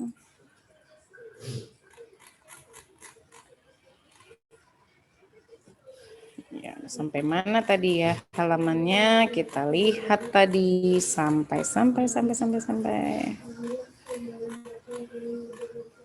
Sampai katenasi tadi ya. Nah, kalau katenasi itu apa? Kalau katenasi itu di mana terjadi pada dua kromosom yang non-homolog, pada waktu membelah itu menjadi 4 kromosom, yang mana ujung-ujungnya saling bertemu. Itu katenasi. Jadi kakak gambarkan ada 2 kromosom sini nih. Terus nanti ini membelah. Membelah jadi 4 gini. 1, 2, 3, 4. Ini kan membelah nih sentromernya. Nah, terus di mana? Di sini terjadi kehilangan sentromernya. Kok sentromer? Telomer. Tahu ya telomer di mana? Masih ingat nggak struktur kromosom? Telomer ada di mana? Telomer itu ada di ujung kromosom. Nah, jadi sebenarnya fungsi telomer itu apa? Pada saat pembelahan, dia menjaga komposisi dari si gen pada kromosom dan juga biar nggak berikatan pada ujung-ujung atau lengan kromosom. Tapi karena telomer ini hilang, ininya jadi saling berikatan merekanya. Sehingga membentuk apa? Membentuk lingkaran jadinya. Nah, jadi saling begini jadinya. Oke, jadi membentuk lingkaran. Wah, kok jadi begini nih? Nah, karena tadi kehilangan siapa? Kehilangan telomer. Nah, maka itu tadi yang namanya katenasi. Ujung-ujung pada kedua ya, ujung-ujung dari kromosom itu saling berlekatan. Ujung dari kromosom yang saling berlekatan atau saling bertemu hingga membentuk lingkaran. Oke, ini adalah kelainan struktur ya. Struktur. Sehingga kalau ngomongin struktur tadi, untuk menjawab ini tadi ya, ini tadi masih kelihatan nggak ini? Enggak bisa dihapus. Sebentar. Ini kakak hapus dulu biar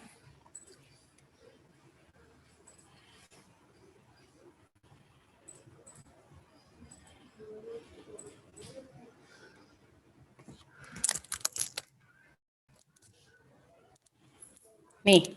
Berarti kalau misalkan ya, kalau ada kayak gini soalnya bisa nggak ya langsung dijawab sebentar. Berarti yang gambar ini.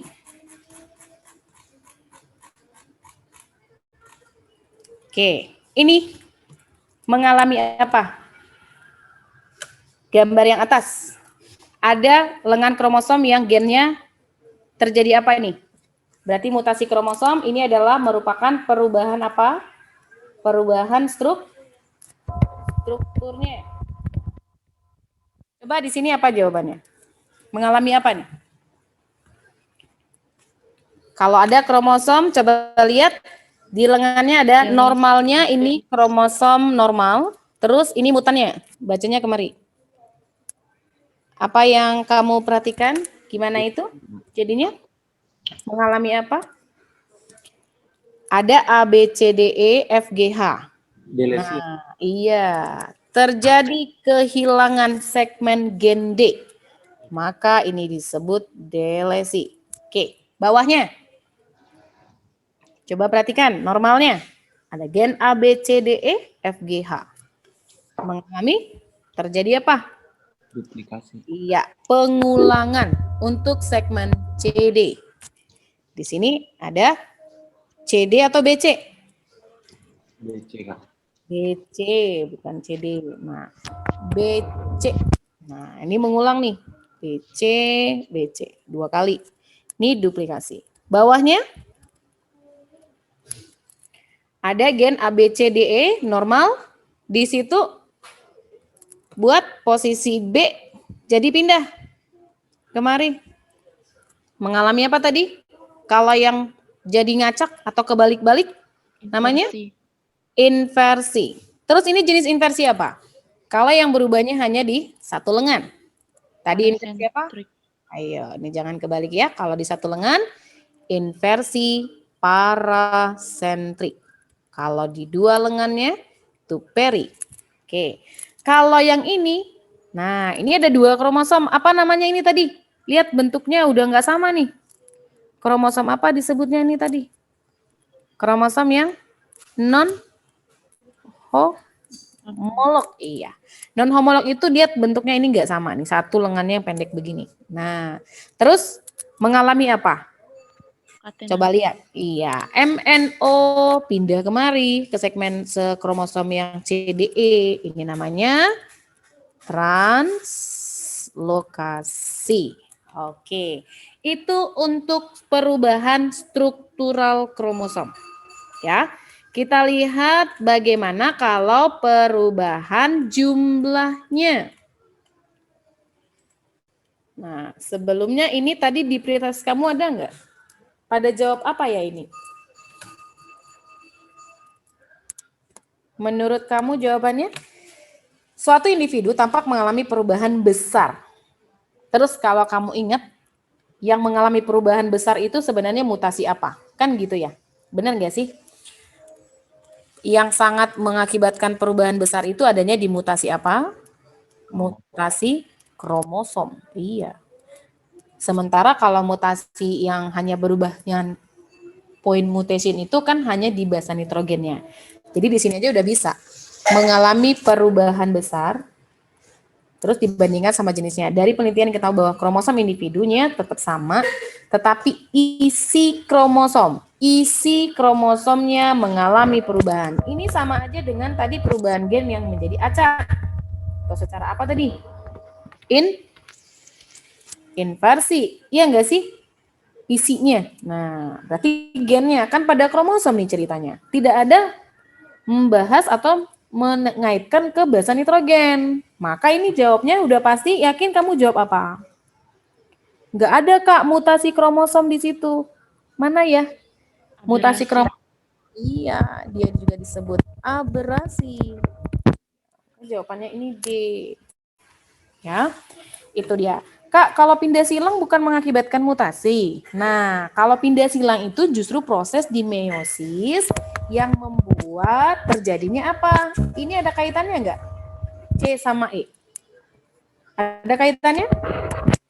Karena mengalami pindah silang, maka gennya menjadi saling bertukar atau mengalami rekombinasi.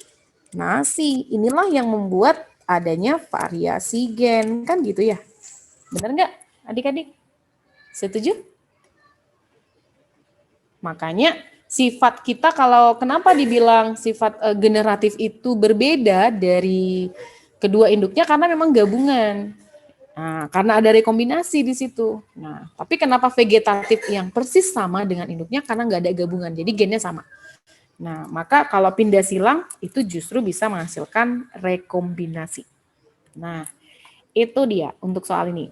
Lalu kita mau lihat jumlah. Kalau tadi kita ngebahas struktur. Masih ingat nggak ada berapa tadi strukturnya? 6 ya atau 8? Coba kakak nggak mau panggil lah, siapalah yang boleh bersedia nyalakan mic-nya. Apa saja sih tadi yang mengakibatkan kerusakan, perubahan struktural dari kromosom? Ayo. Delesi, terus? Ada 6 tadi ya, struktural ya, yang tadi. Delesi, terus? Duplikasi, 2, terus? Inversi, 3, lanjut. Translokasi, 4, terus? Isokromosom, 5, sama yang tadi yang bentuk lingkaran? Katenasi, oke. Nah, kalau jumlah kromosom, tadi ini jumlah itu bisa perubahannya pada keseluruhan set kromosom itu disebut euploidi. Nah, di sini tadi kakak. Nah, di sini ya. Jadi kalau si perubahan jumlah kromosom ini ada 2. Nah, perubahannya pada atau melibatkan seluruh set kromosomnya itu disebut euploid. Sama ada aneuploid. Nah, ini dulu nih, biar nggak bingung ya. Jadi ada euploid sama aneuploid. Aneuploid itu juga sama dengan aneusomik. Oke, sama ya. Oke, terus ini aneusomik. Tahu dulu pembagiannya, perubahan jumlahnya. Nah, kalau euploid, nah euploid di sini adalah perubahan pada jumlah, nah N-nya atau ploidinya. Apa sih Kak ploidi itu? Ploidi itu adalah set kromosom. Nah, jadi perubahan pada jumlah ploidi atau keseluruhan.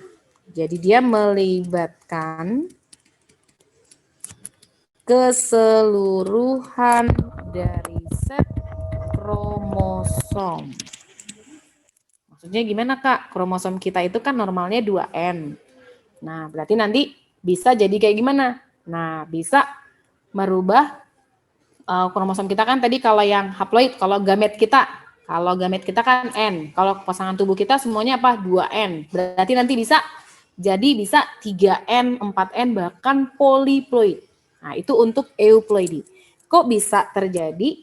Nah, euploid ini bisa terjadi secara 2 lagi. Kok bisa? Perubahan seluruh setnya. Nah, karena terjadi secara auto. Oke.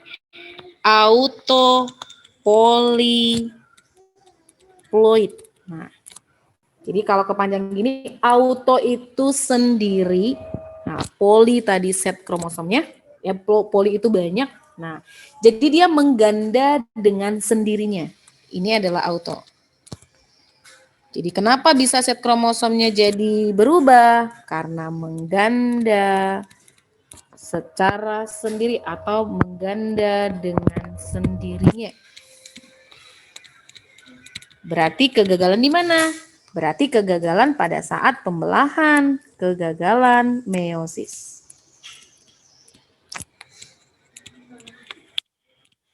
Terus kalau ada auto, ada alo. Nah, ya. Alopoliploid. Nah, kalau alo itu terjadi perubahan karena adanya proses hibrid. Hibrid itu persilangan dua spesies dengan genom yang berbeda. Nah, itu ada alo.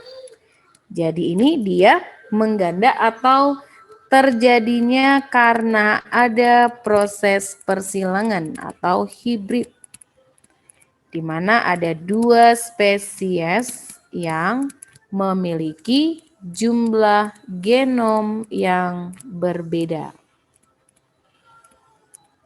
Nah, itu untuk si euploid. Nah, kemana nih Kak arahnya? Nanti Kakak jelaskan. Terus kalau aneuploid ini perbedaannya biar bisa dibandingkan, dia di sini adalah perubahannya hanya nggak seluruhnya, tapi perubahannya hanya terjadi pada salah satu kromosom dari genomnya. Nah, berarti bisa berubah pada autosomnya, bisa berubah pada gonosomnya, gitu loh. Kalau euploid itu semuanya. Nah, sehingga kalau perubahan ini nanti disebut tadi aneusomik, maka nanti ada yang perubahan kromosomnya jadi tambah 1, ada kurang 1. Nah, kita lihat dulu deh untuk euploid. Nah, untuk euploid itu di sini euploid tadi adalah perubahan jumlah ploidi. Ini tadi Kakak lupa. Sebentar, Kakak pindahkan dulu gambarnya ya.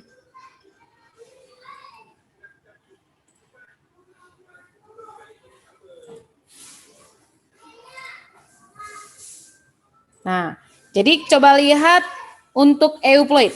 Nah, euploid ini nanti set kromosom itu menjadi bertambah atau bahkan lebih banyak. Poliploid. Poliploid itu jadi kalau normalnya kan kita tadi ada 2N, di mana gamet yang haploid mengalami fertilisasi menjadi diploid. Nah, lihat di sini normalnya. Normalnya itu kan ada sepasang, ini disebut diploid. Nah, maka kalau euploid itu mengakibatkan nih monoploid. Monoploid itu adalah N. Ada nggak individu yang bisa hidup dengan kromosom N? Ayo, ada yang tahu nggak? Jadi dia memiliki satu genom di dalam somatiknya. Ada yang hidup nggak nih? Contohnya, yaitu pada lebah madu. Ya, di mana dia memiliki kromosom haploid karena mengalami apa? Parthenogenesis. Nah, itu yang haploid. Terus ada yang haploid kalau masih ingat waktu kita bahas perbilihan keturunan pada lumut, bahwa lumut itu bersifat haploid ya.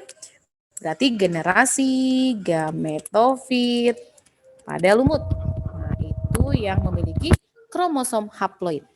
Kalau diploid yang ini nih. Kita kan misalnya 2N. Nah, lalu terus kalau manusia bisa enggak? Ada enggak yang kromosomnya N bisa hidup? Enggak lah. Kalau yang N itu kan kromosom kelamin. Kalau tubuh kita itu 2N. Nah, lalu kalau triploid. Triploid itu berarti setnya nambah, ini jadi 3N. Kalau 3N itu kayak gimana? Nah, kalau 3N ini dia genomnya dia bersifatnya kalau pada hewan ataupun manusia ini steril. Nah, tetraploid, wah ini banyak lagi lihat kromosomnya, ada 4 ya, 4N di dalam selnya. Nah, ini 4N. Kalau lebih dari sini arahnya kemana? polyploid. Nah, polyploid. Nah, jadi polyploid ini dia ini kromosomnya udah lebih dari 4 atau bahkan lebih dari 3. Nah, ini kalau polyploid yang tadi kakak bilang, ini adalah dapat mengakibatkan kepada tumbuhan ukuran buah itu bisa lebih besar. Membuat kromosomnya, kan tadi kromosomnya kan banyak tuh, tapi bijinya nggak ada. Maka kalau bijinya tidak ada, ini jatuhnya ke sifat apa jadinya? Steril kan? Steril itu mandul. Nah, nggak bisa ngenurunin lagi. Nah, itu emang sengaja. Nah, itu adalah euploid. Jadi kalau euploid itu adalah perubahan pada set kromosomnya. Yang tadinya normal 2N, ini aja arahnya. Ini bisa berkurang mengarah ke N, bahkan bisa menjadi lebih. Kan gitu. 3N, terus 4N, 5N, dan bahkan, nah ini 4N, bahkan, wah ini N-nya banyak. Maka polyploid. Ya, itu untuk kelainan jumlah kromosom euploid. Nah, terus kalau aneuploid itu tadi terjadi hanya pada salah satu kromosom dari genomnya. Nah, di mana itu pada manusia? Tadi kan kakak bilang aneuploid sama dengan aneusomik. Nah, ini yang sering keluar juga kalau dibilang ada kromosom seperti ini. Ini jawabannya apa ya? Kalau ada soal kayak gini. Halo, kira-kira ini sindrom apa ya adik-adik? Halo, lihat panahnya Turner XO. bukan, Kak? Nah, sindrom Turner. Oke. Nah, sindrom Turner itu bersifat apa? Nah, jadi kalau aneuploid itu kan tadi bisa berkurang atau bisa bertambah. Nah, jadi itu kalau rumusnya itu aneuploid itu kan bisa kalau 2N kurang 1, 2N kurang 2. Kalau nambah 2N tambah 1, 2N kurang 2.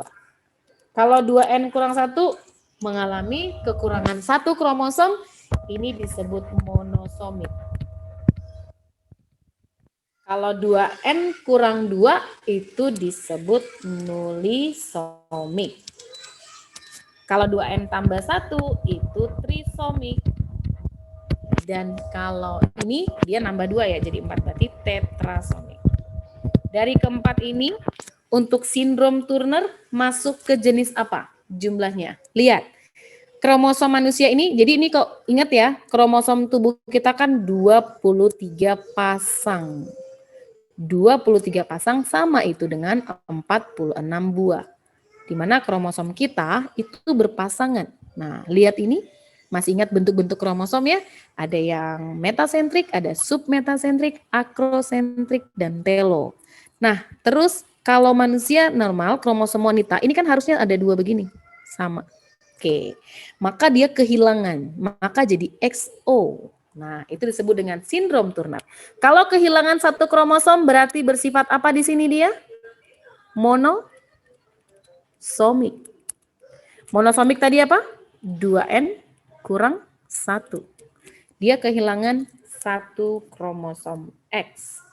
Penderitanya laki-laki atau perempuan ini? Ayo. Bisa laki-laki, bisa perempuan enggak? Perempuan bukan? Perempuan ya. Jadi penderitanya, ya iyalah kan kehilangan pada kromosom X-nya Kak. Penderitanya pada wanita. Loh, tandanya kok ke atas. Pada wanita. Oke, apa ciri khasnya? Ciri khasnya itu biasanya kalau gangguan pada ini gonosom ya. Pada gonosomnya. Ingat, kromosom kita dari 23, dari nomor 1 sampai nomor 22, ini semuanya autosom. Dan nomor 23 adalah gonosom.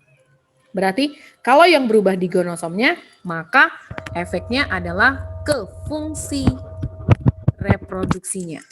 Nah, fungsi reproduksinya itu akan menurun, panah ke bawah, dan bahkan mengakibatkan pada wanita, mengakibatkan steril. Gitu ya. Terus bagian tubuhnya pendek. Nah, terus ciri-ciri pokoknya kegagalan pada organ atau tidak berfungsinya hormon ataupun organ reproduksinya di sini. Itu sindrom Turner.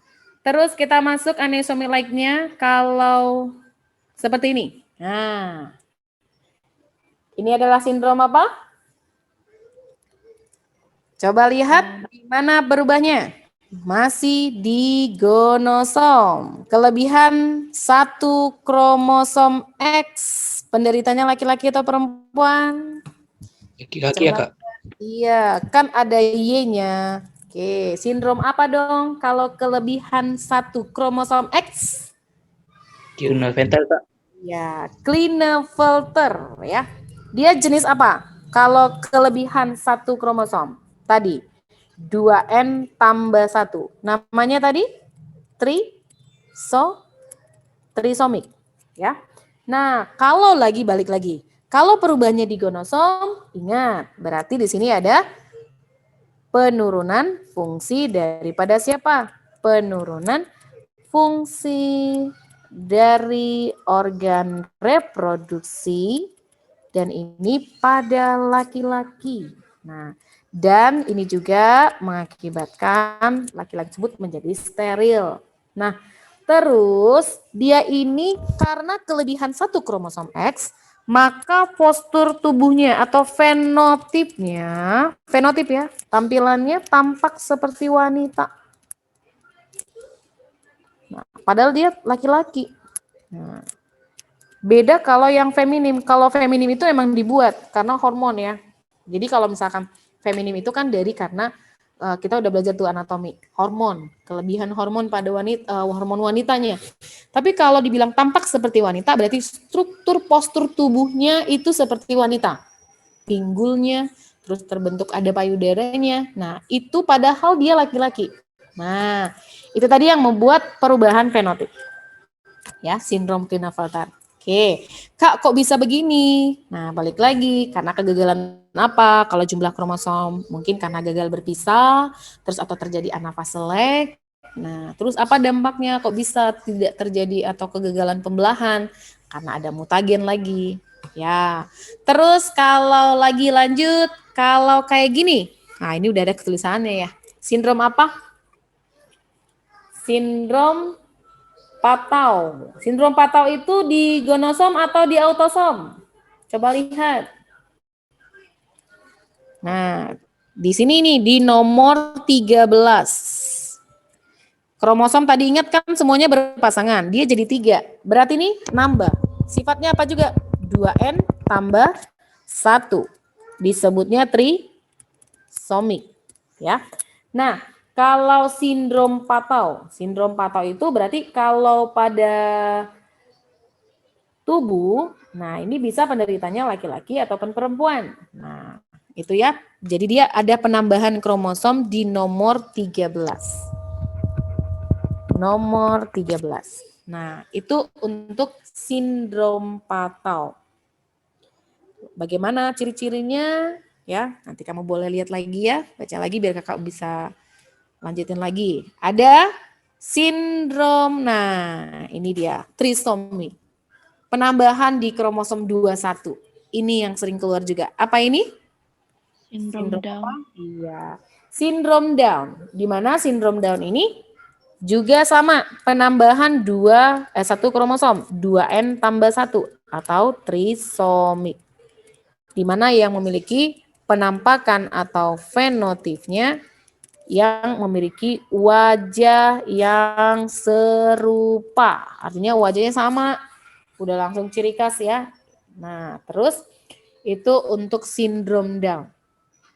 Lalu kalau yang kegagalan atau kelebihan kromosom di autosom biasanya berdampak terhadap penurunan daya apanya? Intelijen apa namanya itu? Gangguan pada penurunan untuk daya pikir. Nah, gitu ya. Kecerdasannya berkurang. Itu untuk sindrom Down. Terus ada lagi, nah ini adalah sindrom apa? Coba lihat di nomor berapa? Di nomor berapa itu Kak? Nggak kelihatan. yaitu kelebihan di kromosom nomor 18 adalah sindrom Edward. Ya, sindrom Edward. Nah, ini juga sama. Ini juga trisomik. Trisomik itu tadi 2N tambah 1. Terus ada lagi aneusomik. Nah, ini adalah kelebihan. Coba, kira-kira ini apa? Di mana kelebihannya? Trisomik juga. 2N tambah 1 juga. Pada gonosom. Sindrom apa namanya? Kelebihan 1 kromosom Y. Sindrom Jacob ya, Kak? Sindrom Jacob. Nah, jadi sindrom Jacob ini dia tampak kelebihan satu kromosom Y. Yang harusnya kan kromosom laki-laki kan XY. Ini jadi mutannya XYY. Nah, penderitanya ya pastinya laki-laki. Nah, gitu ya. Terus ada lagi kah? Nah, ini kalau pada wanita. Nah, namanya apa nih? Triple X. Dia kelebihan 1 kromosom X. Yang harusnya wanita itu XX menjadi triple X. Namanya? Wanita super. Iya, sindrom female super. Nah, kalau ini sindrom female, kalau dibilang, ingat kalau gonosom semuanya akan berpengaruh terhadap sistem reproduksinya. Gitu ya, wah kita udah kelewatan jauh nih. Oke, adik-adik, ada yang mau ditanya? Untuk mutasi? Iya, tidak ada. Baiklah, cukup untuk pertemuan hari ini. Untuk mutasi, mudah-mudahan materi yang kakak bawakan adik-adik bisa pahami dan bisa untuk mengulang lagi materi yang mengenai mutasi untuk persiapan UTBK kamu. Tetap semangat ya semuanya. Oke, kakak ucapkan selamat sore semuanya. Wassalamualaikum warahmatullahi wabarakatuh dan salam sejahtera buat kita semua. Makasih, Kak. Makasih, Kak. Makasih, Kak.